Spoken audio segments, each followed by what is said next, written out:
How do I keep learning when I have so much to do? That's a question we all ask ourselves quite frequently, isn't it? But there are plenty of ways for busy women like you and me to find personal growth and self improvement and education without having to cut back on work commitments or family commitments, things like that. So let's discuss four simple ways that you can work on self improvement and keep learning new things, even when life gets crazy. Hi, I'm Diane LaFoon, and I'm here with your Joy Tip of the Week. And I'd love to know where you're tuning in from.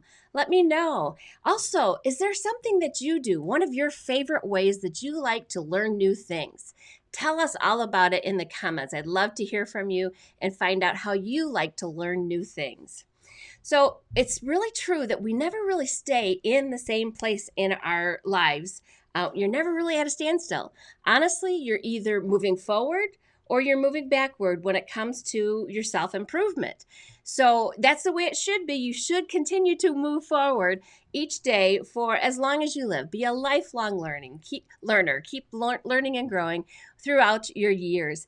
And one of the ways to do this is through your personal experiences. And I know for us busy people, that can be hard sometimes. So I want to share with you four simple ways that you can incorporate those habits of learning and improvement and moving forward in your life on a daily basis. You don't want to get stuck in the same way of doing things. You want to grow your skill sets. You want to improve and become a better you all the time.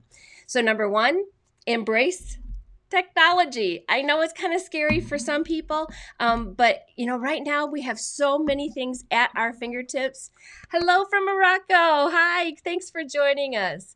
There are so many apps for productivity, for self improvement. There's a lot of free things that you can do on your devices, like you're doing today, to learn and grow and be self improved. So don't be afraid of them. Go download them. Down an app, play around with it, watch a tutorial video about how to use it best.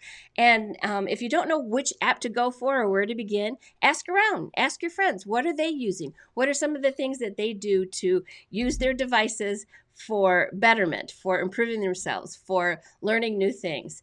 I'll share with you three of my favorite apps right now. They're all free, which is a good thing. The first one is called Trello, and it's an app that keeps me organized and productive. I have daily to-dos, I have weekly to-dos, monthly to-dos, things like that. I keep all of contact information of when I talk to people and that kind of thing. Oh, I have all kinds of things, all of my wish lists and dreams for what I need to do when I have some time.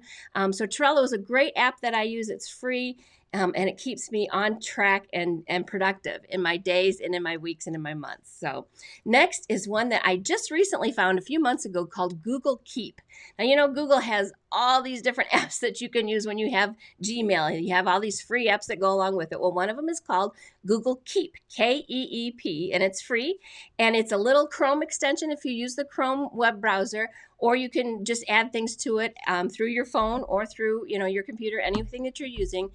And it's a great place to save notes, to save images, to save infographics, articles you want to read later, videos you want to watch later. You can categorize them and save them all in Google Keep. So that's one that I found that I really enjoy. And then my third favorite free app right now is called Grammarly. Grammarly, it does have a paid app, but there's a free app called Grammarly, and it basically is helping to teach me to be a better communicator. And I hope that's evident as I'm communicating to you. So when you keep learning and you keep improving, you will be more successful. Our first easy idea was to embrace technology. Secondly, we're going to teach others.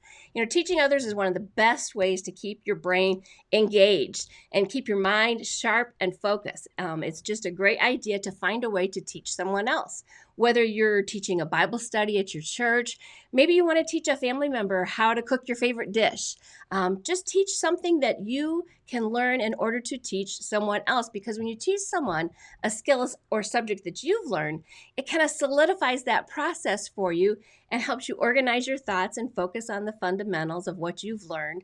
And then you're teaching them, which just reinforces that. It's a perfect test to see if you've internalized what you've learned. So find a group of people or a family member or some kind of community where you can teach something. It also gives you a great sense of accomplishment and self-confidence. So find something to teach and teach it. So we're embracing technology, we're teaching something, and then thirdly, read everything. Readers are leaders, my dad always said. And so reading books, really like reading books, magazines, newsletters, reading anything you can get your hands on is vital to understanding the world around us. You can read fiction books, nonfiction books, company newsletters, blogs. There's so much to read out there. And it not only helps you learn new things, but it provides sort of a mental escape from day-to-day life. For example, right now I'm reading a book, and it's a fiction book. It's set in Auckland, New Zealand, a place I have never been before. But I'm enjoying hearing about Auckland, New Zealand and the culture there and what it's like to live there. And so I feel like I'm an escape. I feel like I'm almost on a vacation every time I read that fiction book. Reading for pleasure has long been overlooked as an essential part of learning, but really it can provide entertainment and information and can help you improve yourself as well. Reading different authors proves time and time again that understanding is more than just kind of language comprehension. It provides us with a perspective, too, from somebody else about another culture or a place where we might not experience it ourselves. So again, I say read. And in fact, I will share with you, if you'd like, a recommended reading list that I have on Amazon. I have a reading list for pleasure. I have a reading list for inspiration. I have a reading list for self-improvement. And I'd be glad to share that with you down below. So we've embraced technology. We are teaching others. We are reading. And now finally we're listening more.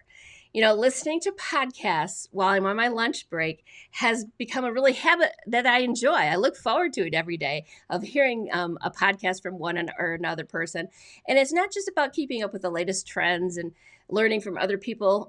It's about hearing different perspectives in life from experts in all kinds of different fields. There are podcasts from, oh yeah, Tommy, I will share my reading list in the comments. I'm so glad you're watching.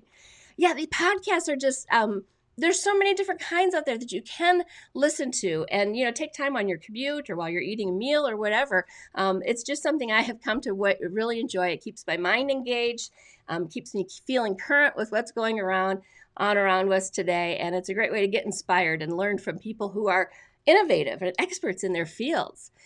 So some of my favorite podcasts that I listen to right now, one of my favorite Food Network stars is Bobby Flay. So I like Always Hungry.